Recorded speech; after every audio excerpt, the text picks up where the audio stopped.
भाषण ग्रहण गरिदिनु हुन हार्दिक तथा अन्य सदस्यज्यूहरू मिलन जर्नलमा लेखिसकेका मित्रहरू र please to request miss Dhiva Kalika Shrestha and please to request all JAN executive members, namely Sushil Kumar Bhattachandra, Mr. Paras Paudel, Surya Baral, executive committee members, former official of JAN from Japanese embassy and Jaiga Nepal office to take are also requested to take their respected seats. रहनेछ आउने महानुभावहरू पनि किरण रुपाखेतीज्यूलाई सम्पूर्ण अतिथि रुपाखेती Vice President of JAN.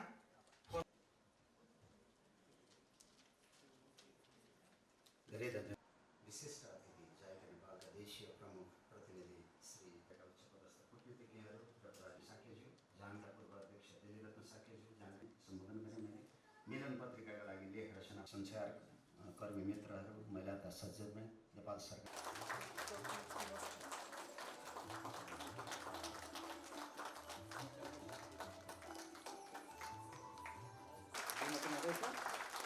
विमोचन गरिदिनु भएकोमा म chief guest his excellency Tarumaya ज्यूलाई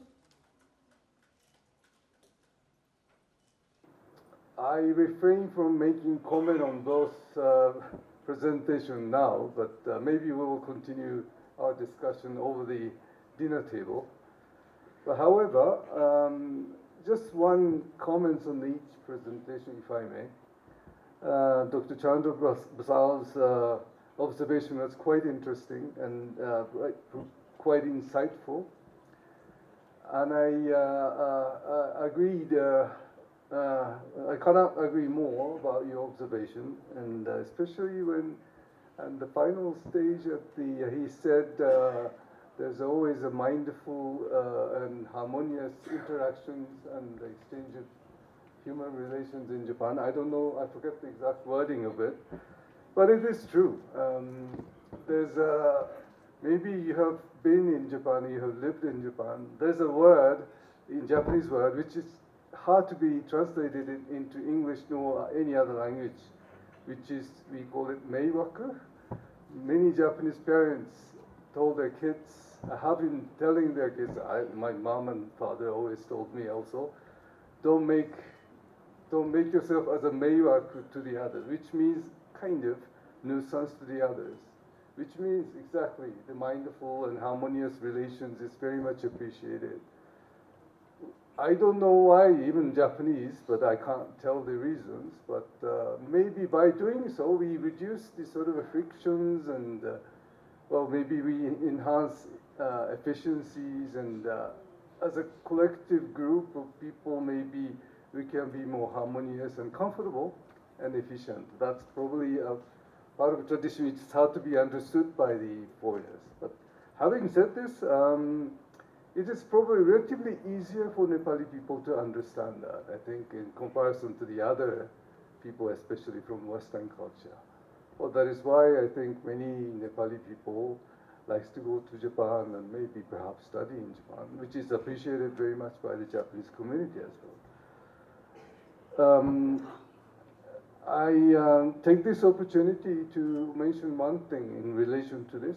It's there are maybe you have heard that there's a sort of well, concern. I mean, concern is a bit strong words, but concern among Japanese communities about receiving so many foreign people in the Japanese community, which is true, but yes and no, I should say. At least I don't think people from Nepal don't worry too much about it. I think the basic response to the people in Japan is exactly like that. We are a bit surprised and a bit confused. Many people coming to Japan, and we're always mindful about the sort of a relation. We're mindful about the peacefulness and harmonious interactions. But some of them, I mean, culturally, they don't have bad intentions at all. But culturally speaking, they're not used to think that way like we do. So this is a kind of new experiences in the Japanese community. which probably we have to get used to it gradually. But at the same time, we want the foreign people coming to Japan a little bit mindful about our culture in that way. That's probably the way we can put it. And we'll see. And I'm always optimistic about this kind of things, especially with you people from Nepal.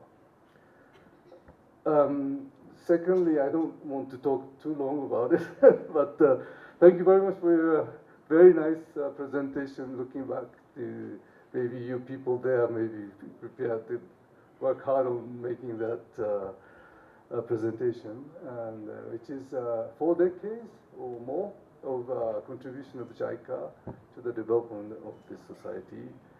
In Japan, I think a continuation is respected and makes a lot of differences in the short run as well as in the long run. But I felt, yes, as everyone says, this is a critical juncture for us, Japan-Nepali relations, especially to you Nepali people. I think things are changing, and there are lots of aspiration of the younger people in Nepal is already expressed in September.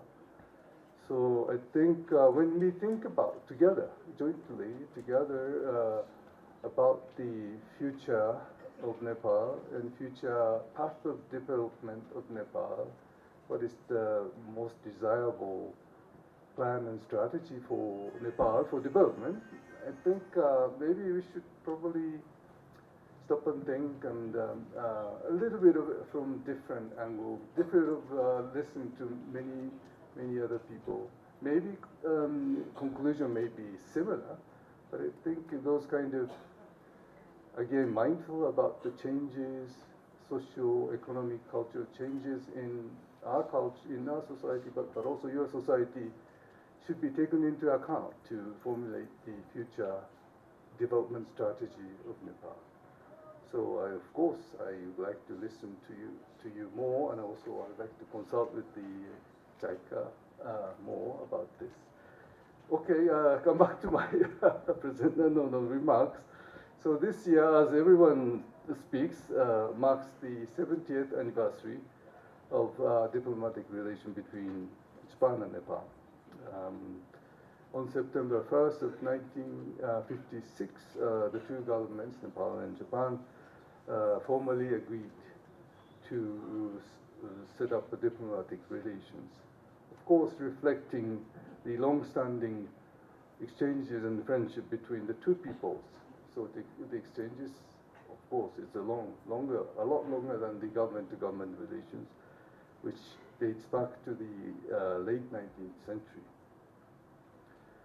The activities of JAN and its members have contributed a lot, widening and deepening the connection between the two countries and two peoples.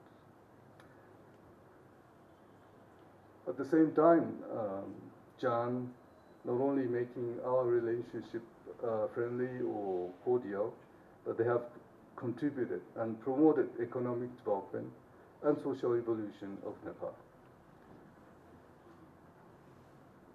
So I should say now JAN now constitutes an important part of our bilateral relations. I really appreciate it, and I hope it continues to be like that, and I would like to make a close relations with you all people.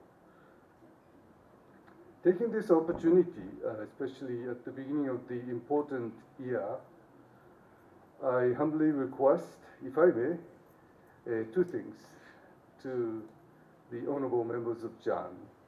First, please give us your advice and inputs in celebrating the 70th anniversary of our relations this year. JAN's network among the prominent people on both sides are truly valuable in celebrating this momentous year.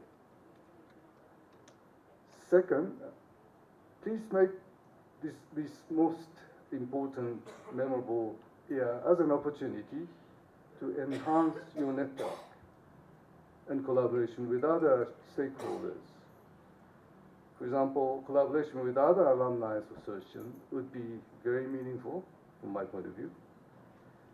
And further outreach to the younger generation of alumni would be much desirable as well. Well, don't misunderstand. I'm a Japanese, and we both cultures appreciate and respect the elders, and the continued engagement and guidance of the senior people is pretty much critical and necessary. But at the same time, I mean, as we saw the inspiration of younger people last year, maybe it is good and even better for Jan and other societies to reach out to those people as well. Well, it would sort of cultivate the broader and longer support for your activities in Nepal. And furthermore, stronger connections with the Nepali residents in Japan, I think, is also interesting and desirable. Some of them are successful businessmen and potential investors, and prominent academics and professionals. So they are pretty much needed for the future of Nepal. So if Jan can bridge their sort of input back to Nepal, I think it's very necessary and constructive for the future of Nepal. So in closing, allow me to make another request. Too many requests. Please don't hesitate to reach out to us, when you consider doing what I've just said. We have been and will always be partners, helping each other, doing something together. I hope our partnership will become even stronger throughout this year in celebration of the 70th anniversary. Thank you very much. Bye.